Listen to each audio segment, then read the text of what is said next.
The European Poker Tour is one of the most prestigious poker series in the world, and it's back. It's back for a December stop in the historic city of Prague. My name is Spraggy. I'm a professional poker player, and normally I'd be playing events like this myself, but for the next 5 days, I'm going to be commentating and covering all of the action from a €5,300 buy-in main event in Prague. And we've already got players hoping that 7 is always coming. We've got players making the best hand and throwing it in the bin. We've got legends flopping the nuts but running into turbulence. We've got players flopping nothing and creating some turbulence of their own. And we've got players being dealt king on the final hand of day 2 of the main event in Prague. So, the 5K main event in Prague is underway, attracting a field of over 1,200 runners. Day 1A and Day 1B have already taken place, and we joined the broadcast today on Day 2 of the main event. Now, there's an old meme, started, I believe, by none other than Christian Rudolph, that the 7 is always coming. It's become a bit of a tradition, and we've already got players hoping and praying that it's true. He's not going to like his hand versus his action, but the price is quite good, and if he's up against hands like these, he's going to be in okay shape. But obviously we're going to see a lot of ace queens, a lot of ace kings. I wonder how often Dimitar is jamming a hand like 8s, 9s. You know, how often does he find the flip? Don't think he has a hand like, king queen. Don't think he has ace 10. So ace jack suited is fairly miserable, unless it's this exact configuration. Okay, let's give a bad beat. Let's give a bad beat, he says. He's going to love what he's seeing. He's going to love what he's seeing. Ace jack suited against the 10s, against the 7s. We, of course, did see one ace in the bin. Give me my cards back, please. Yarosh wants his ace queen suited back. Of the barrel. Pocket queens.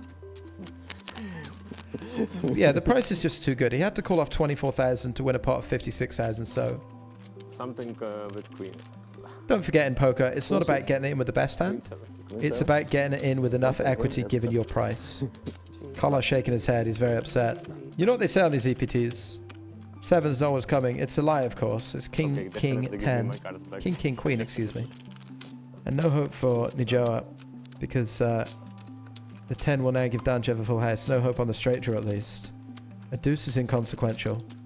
A jack or an ace would see a double elimination. At the moment, Collar is the only player headed for the showers. Wow. Oh my goodness! Wow. There is no lie. That's okay. You heard it? Yes. No, I win the side foot. The 7 is always coming. It is a 7. Goodness me. It's a Christmas miracle. A 7 on the river, keeping Stefan Collar alive. Sadly eliminated later in the day, but for a moment, he dared to dream, and he kept the meme alive. It's all very well making the best hand in poker. Sometimes it's going to allow you to triple up. Sometimes it's going to allow you to make a flush in position at the river. Adani with the raise. Checks the 5s on the king, queen, 4. And Ekal comes out blasting. Looking at the size of the pot, I believe this is a 3-bet pot, sports fans. It is. Adani raised pre-flop to 4,000. Ekal made it 14,000. And now C-bets the ace-10 in position. Adani sticks around with the 5s with a diamond. And it's Ekal who makes the best hand on the turn. Just wonder whether Ekal, having 3-bet, decides that his hand is wants to put more money in now. Do we ever want to check here? Keep the range of your opponent a little bit wider. You do have the insurance of the 10 of diamonds. I think the problem for Ekal is he has so many good hands. He's going to have the nut flush. He's going to have ace queen, ace king, pocket queens, pocket kings. So it's not very attractive for his opponent to put money in with a lot of worse hands. So betting ace 10 might be a little bit thin, right? Yeah, he decides to check. Over the 7 of diamonds. Adani crucially with that 5. Ooh, snap checks back the 10 of diamonds. No. No. He had the winner. He had the winning hand, didn't he? He had the 10 of diamonds. I thought it was odd that he snap checked it back. He didn't realize he had it. The pot got pushed to the 5s. We can only hope for Ekal's sake that the graphic was incorrect. I don't know whether he misread his hand, whether he realized he had the 10 of diamonds, but we've seen it so often before. I famously remember Phil Ivey mucking the best hand at Showdown in the main event of the World Series of Poker way back in the day. And today, the 10 of diamonds thrown in the bin for no good reason that we can discern. mistakes were made. Moving on from our mistakes, as ever, the European Poker Tour main event has attracted a crowd of legends, faces that have been there, done it, and won it all. One of those legends is none other than Ola Wizzo Shemian, who has $21+ million in live earnings, a feature of the European Tour, plays pretty much every event. And in this hand, we see him tangle with Dimitar Danchev, who you may know as Cool online. And it's Wizzo who flops the nuts. Huge flop here. Unbelievable flop here. And again, we're fairly deep, folks. Ola Shemian opens the 10-8 of diamonds under the gun, and the flop comes 6-7-9. Dimitar Danchev with every bit of the board as well. Back in my setup. So again, we see a lot of out-of-position checking. We do see Ola check here with the nuts. I would assume... Oh, but I will sell it to you. His intention is to check raise and get more money in. He raises up to 18k. We're going to start thinking about how Ola might want to check raise here. And I think it's with a very tight range of hands. And we speak about static equities and shifting equities and dynamic equities. I really don't think at this stack depth that you ever want to check raise aces, kings, and queens, and jacks and tens.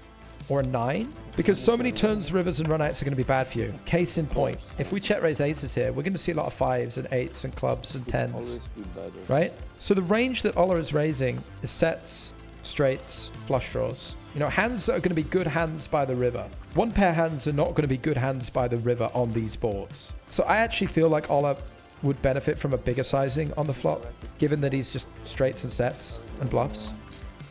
And his job now is to make the pot as big as he possibly can. So we say, okay, typically, how do we make the pot bigger? We bet. And the only reason you wouldn't bet is if you felt like you could recapture all that money at the river by checking and then having Ola bet 4 times the size of the pot on occasion, right?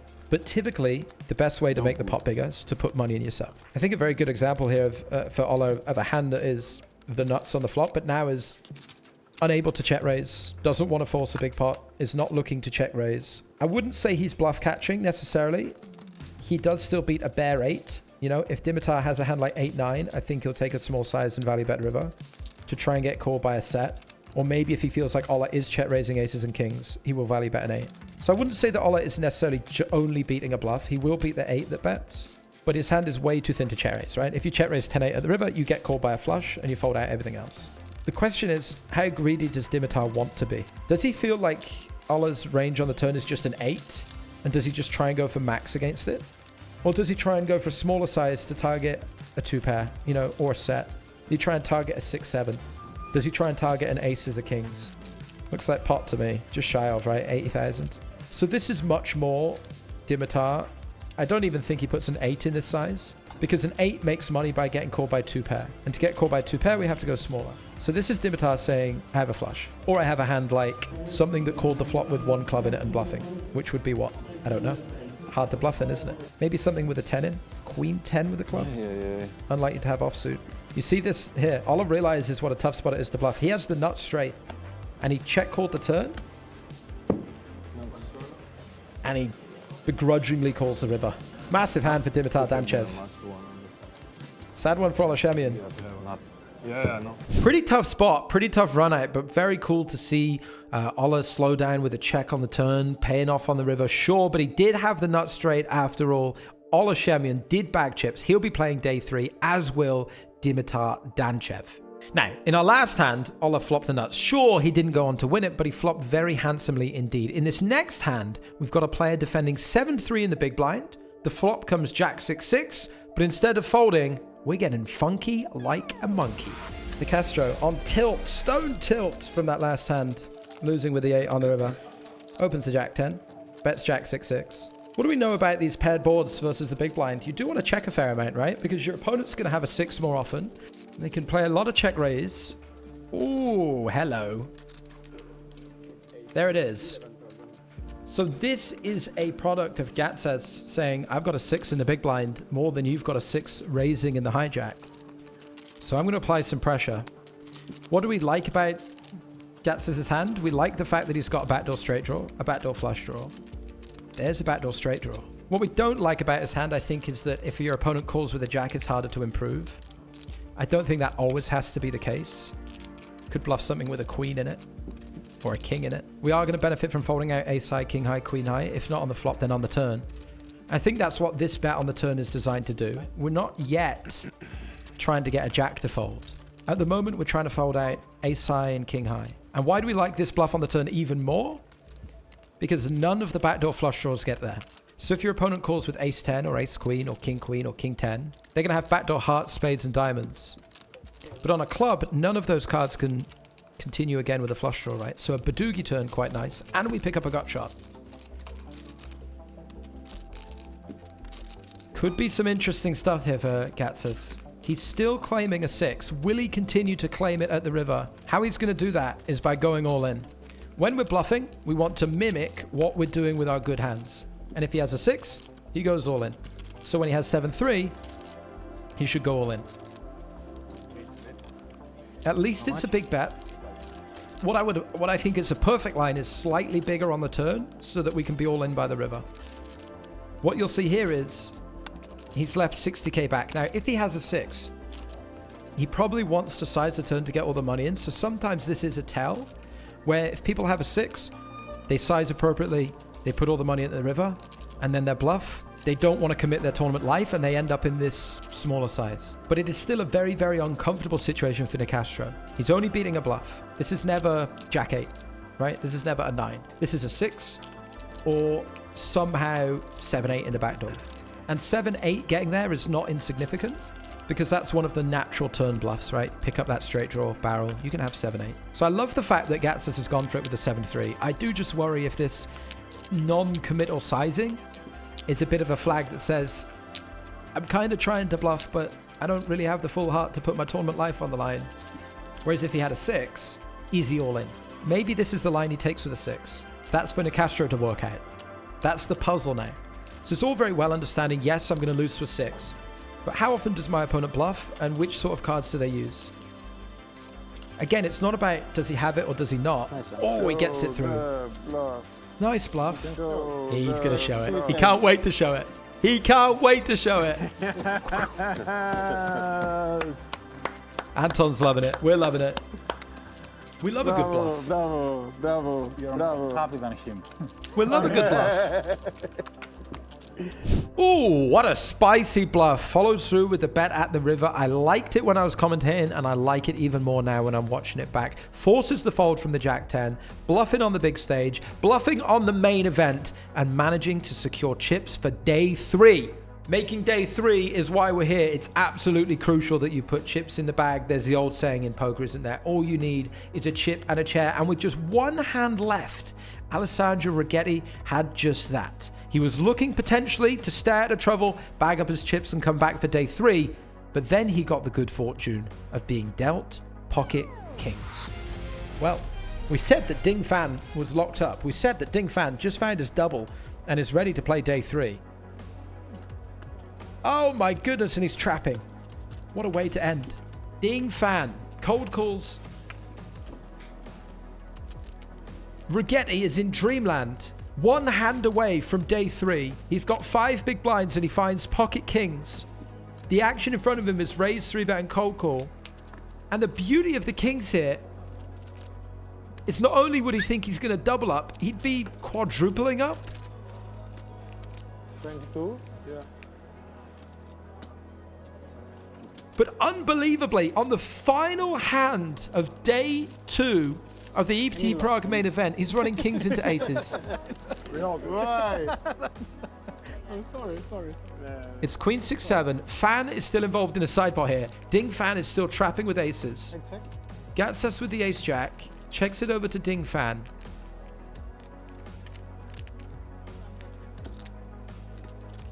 Well, he bets just 15,000. It's Of course. It's unbelievable what we've witnessed here. Righetti with a sickening cooler off just 5 bigs. Must have felt himself a favorite for 82,000 chips, but Ding Fan woke up with aces. I need luck. Jesus. Very good Like spot. it's like the guy, have you seen the guy? Yeah, choose, The guy at the World Series choose has the right won one. aces. Yes. One card away from elimination. Runs into Royal. And Needs that king, or Righetti will not find day 3. He was so close. Just one more hand, and it's kings into aces. you guys. Game. can't help but feel that wearing a t-shirt that says game over on it doesn't set your stall out for a good omen. It's vile, it's disgusting, it's brutal. You play all day, you run kings into aces. You only had 5 big blinds. You're dreaming of the bag, but then you're dreaming of a triple up, a quadruple up, whatever it would have been. But kings into aces on the final hand of the night. No day 3 for Alessandro Righetti, but day 3 for us. We will be back live on these channels for all of the action from the main event in Prague. If you'd like to join us, make sure that you subscribe. If you enjoyed this recap or any of the live streams, do me a favor and please do hit that like button. Leave a comment. Have you ever bust on the last hand of the day? Would you have been able to bluff with the 7-3? Would you have been able to not go broke with Wizzo's 10-8 suited? And have you ever mucked the winning hand like a fool? I'll see you tomorrow.